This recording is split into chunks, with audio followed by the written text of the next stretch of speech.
Greetings, future minions, and welcome to Mega Man 4 Buster Only.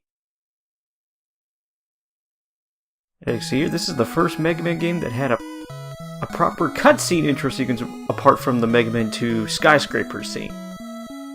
Now around the time this game got released, the Super Nintendo had just come out, but rather than moving to the new hardware, Capcom decided to stick with the NES. But as you can tell from the intro sequence, the world has once again fallen into total chaos. But since Dr. Wily presumably died at the end of Mega Man 3, which I disproved because we saw his saucer at the end, a new evil doctor has come to town. But before we talk about it, for some reason, this is the fourth game in and Capcom decided that they wanted to go ahead and do an origin story for Mega Man, despite the fact if you read the manual and other bits of lore from the first game, you would get all this information.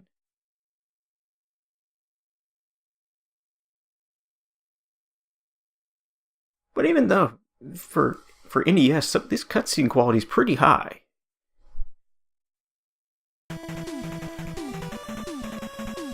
And there's a slight recap of what we did. We thwarted Dr. Wily 3 times and maintained world peace. But history seems to repeat itself. Dr. Cossack, a mysterious scientist, has invented 8 powerful new robot masters and sent them after Mega Man.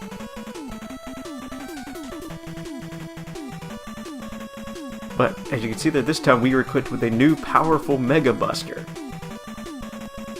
This is the first Mega Man game to introduce the chargeable Mega Buster.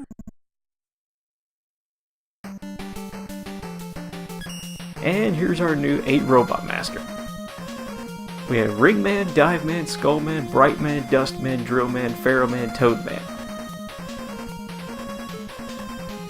If it's not apparently obvious, Toad Man sounds the easiest, and he is, so we're gonna go there first. But this level can be a bit tricky.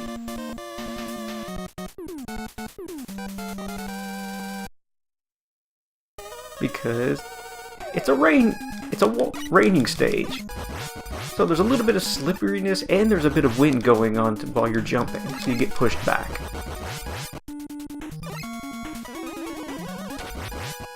And putting that new Charge Buster to good use.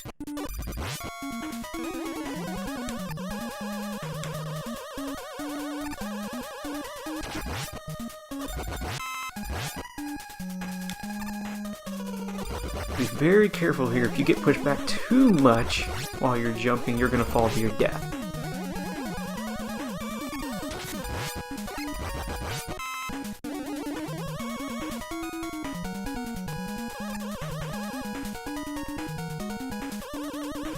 I think they're trying to imply that we're in a sewer, is what I think they're trying to say here.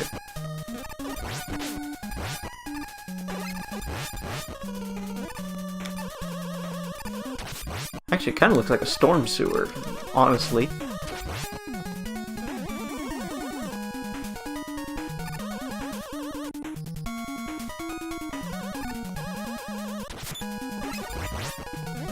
Now here's one of the best places to give the Charge Buster a shot. It works exceptionally well against mini-bosses in this game.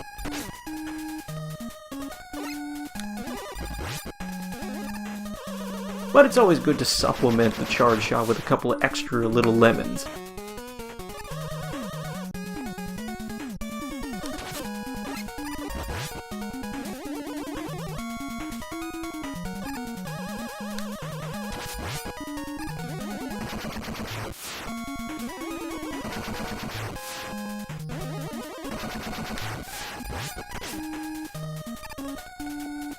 There we go.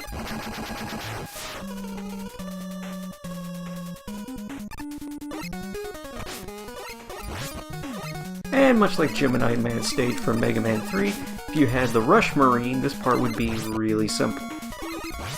But the water's a lot shallower than Gemini Man stage, so we don't need it. What I do need, however, is some health.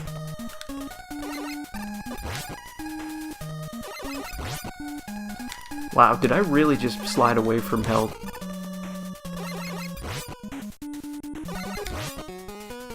Special weapons. Luckily, the respawn on this fish is fairly good.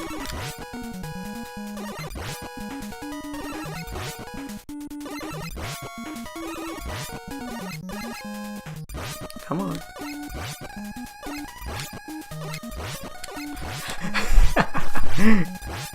Rapid fire respawn.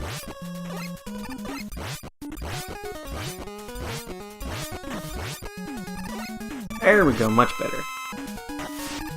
Ow. That hurt.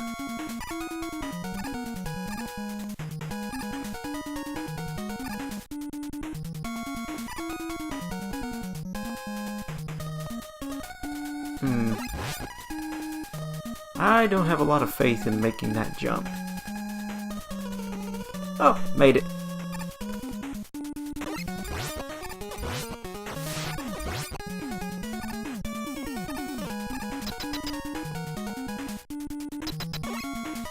And Toadman. This guy is pathetic. Watch this.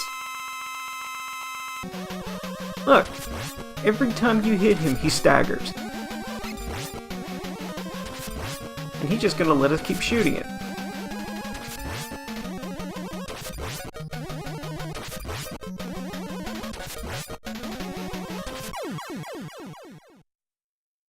What a joke!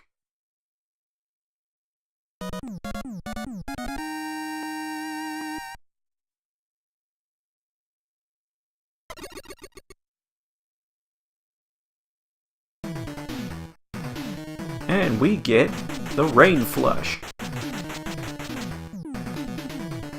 which is a fairly good screen clearing move. And we get the Rush Marine,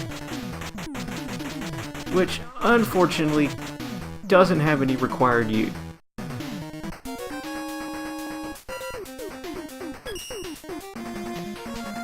So then we're going to go now to Brightman,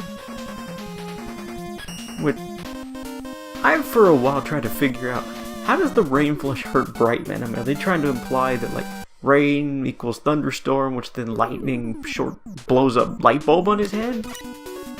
Oh no.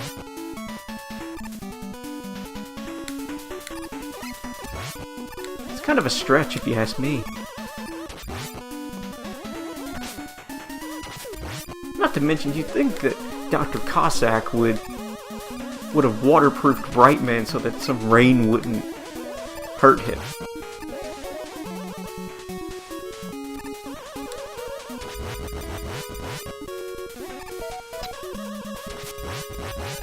I mean, there's sometimes some of these robot masters, they may as well be made out of paper mache. How susceptible they are. Worst offender being Woodman and Metal Man. Who makes a robot made entirely of wood that's easily can be combusted? And Metal Man, he's weak to his own weapon, which is made of metal. I digress, though.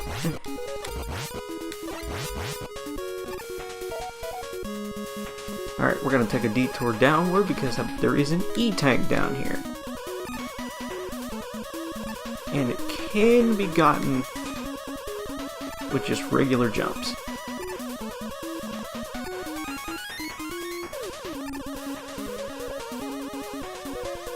Now, we can make it back without rush, but you gotta be perfect, which I am not.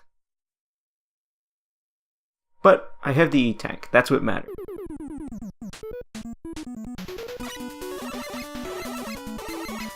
I thought there was gonna be a totem there.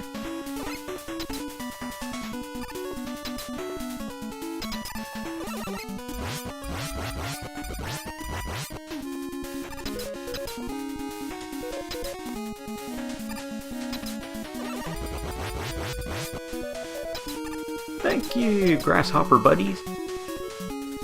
Nor you.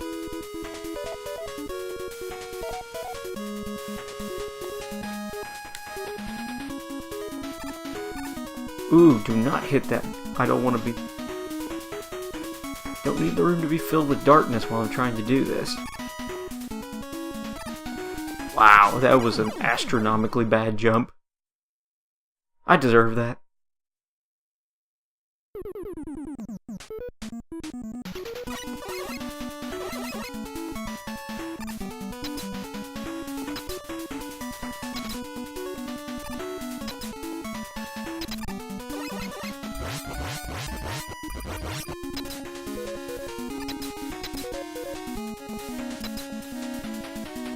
You can do it, grasshopper buddies! Huh?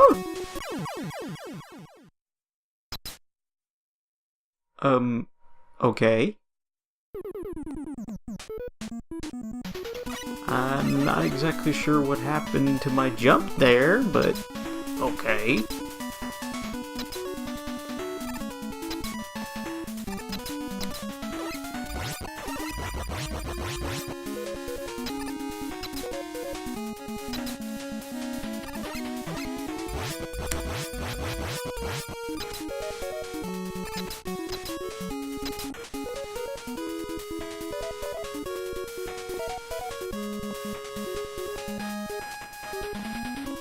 Alright, let's see if I can get through this without making a really bad jump again.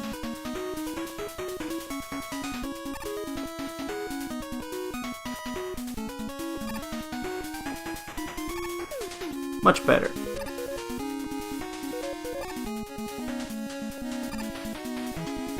Huh? Wow.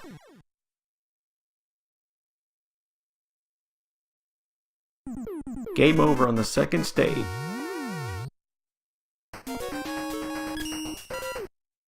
Well, full disclosure, I guess.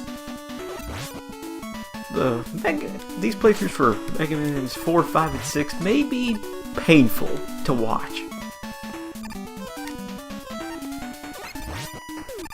I am not as intimately familiar with 4, 5, and 6 as I am with 1, 2, and 3. I would kind of refer to 4, 5, and 6 as the Dark Trilogy.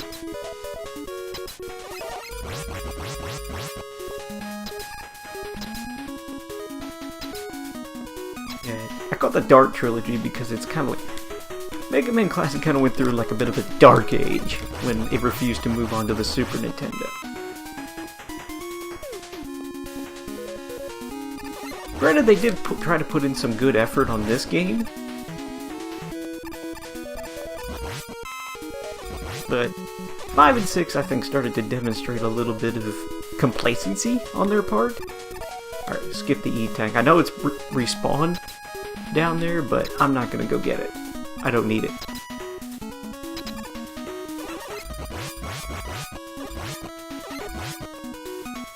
I promise not to suck so much when I go back through the area up ahead.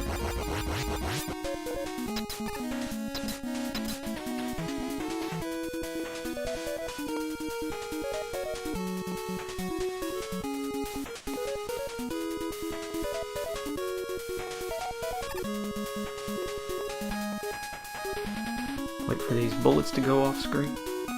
Or that last one could just stay out ahead of me. That works too.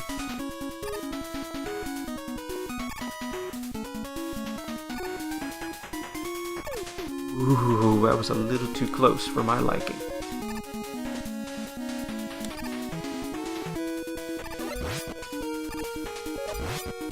There we are. Much better.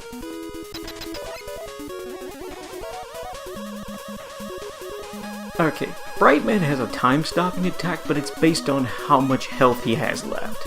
At specific HP counts, he will use it. So, I think I shoot him with a regular lemon, and then I use the Buster. I don't think he can use... I could be wrong.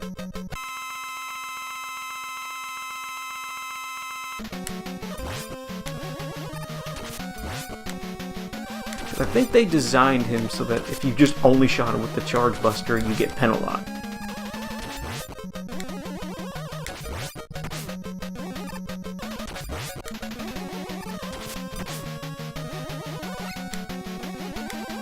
Yep.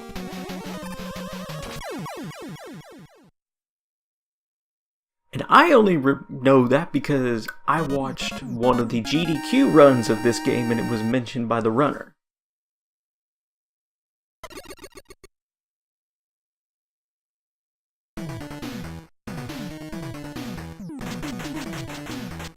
And you got Flash Stopper. It's basically like Quickman's time-stopping move. But we're going to use it on Pharaoh Man, which time-stopping move in a Robot Master based on an ancient entity or person? I guess you could extrapolate that and make that determination. But there is a special gadget we're going to pick up in this stage. And consequently, when we pick it up, let's just say something good will happen.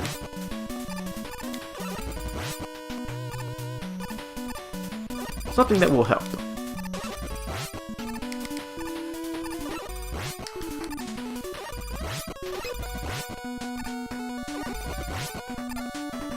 Alright, done with the quicksand. Alright, I gotta get this jump right or I'm gonna miss it. Alright. I had to line up my pixels so they were at the very end of the platform. That's actually a trick I will be using again later. Not in this game, but in a different game. And that is the balloon. Which there's a couple points later in the game you have to make a choice between using the balloon or using Rush Jet. And when we pick up Balloon, we get placed at a checkpoint later in the stage. So we don't have to go through the entire pyramid.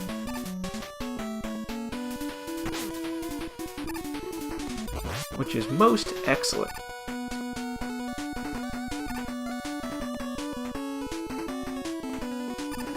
Avoid the bats, they're really slow. You get no benefit from fighting them really. Unless you need to do some health farming.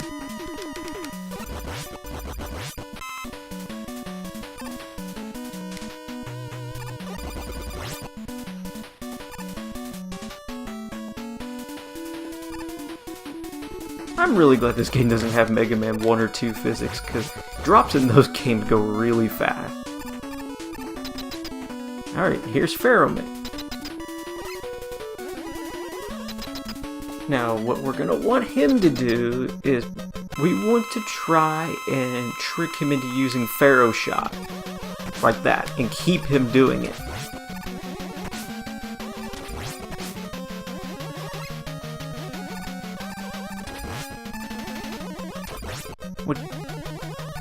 It's kind of random, but at the same time, it's partially based on your position, which even I don't fully know how to get to force him into that loop. But that was a good fight.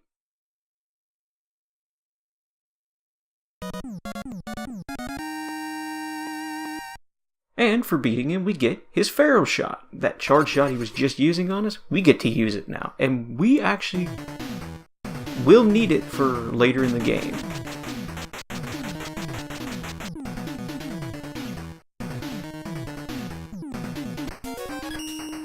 Alright, good progress so far.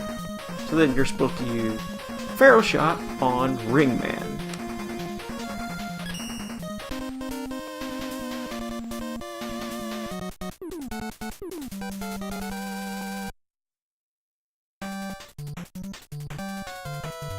You know, through all this time, I still failed to see how throwing rings at an opponent really hurts a robot. I mean, I don't get it. Oh, I'm throwing rings in your face. Ooh, ooh. I mean, honestly, Dr. Cossack, you're supposed to be the new evil genius in town, and some of your robot masters, quite frankly, suck. Ringman, Dustman, Toadman, honestly, I could come up with better robot masters.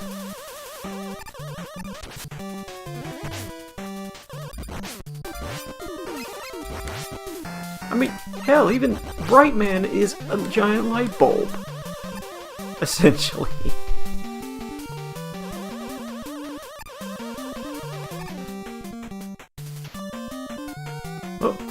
Oh yes, that's another thing. This stage has lots of mini-bosses that need to be defeated. This is the first of them, the giant hippopotamus robot.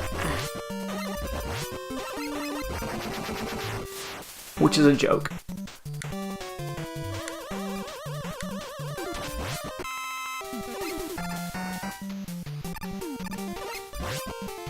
Okay, I need to intentionally trigger this one.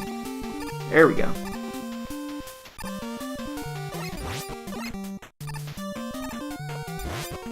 Here's the second mini-boss, which you have to wait for that ring shield to open up.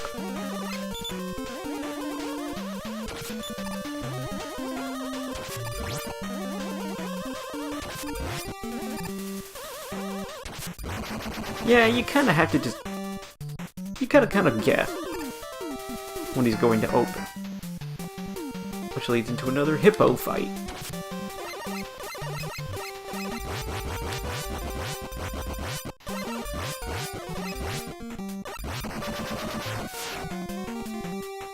Now, if you go up that ladder, Eddie will be up there to give you a free item. Which, Eddie's kind of the replacement for the mystery tanks from Mega Man 3.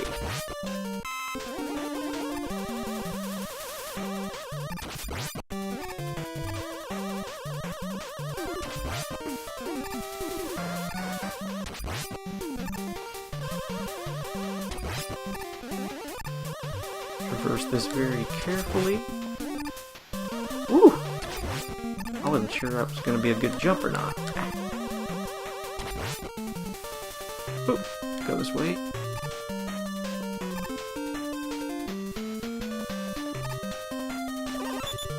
Yeah, they give you a little bit less room to maneuver during this. Oh, bad decision.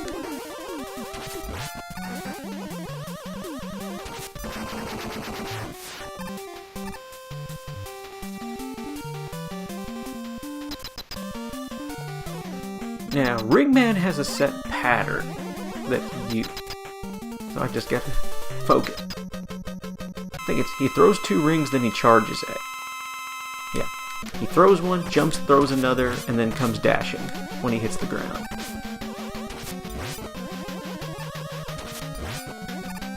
And the rings come back to him as well. You just have to pay attention.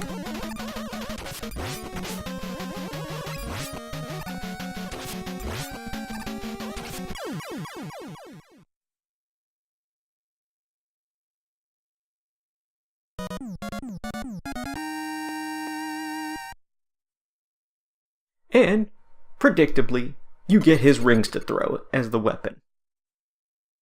Woo! As you can tell, I am not enthused with these weapons.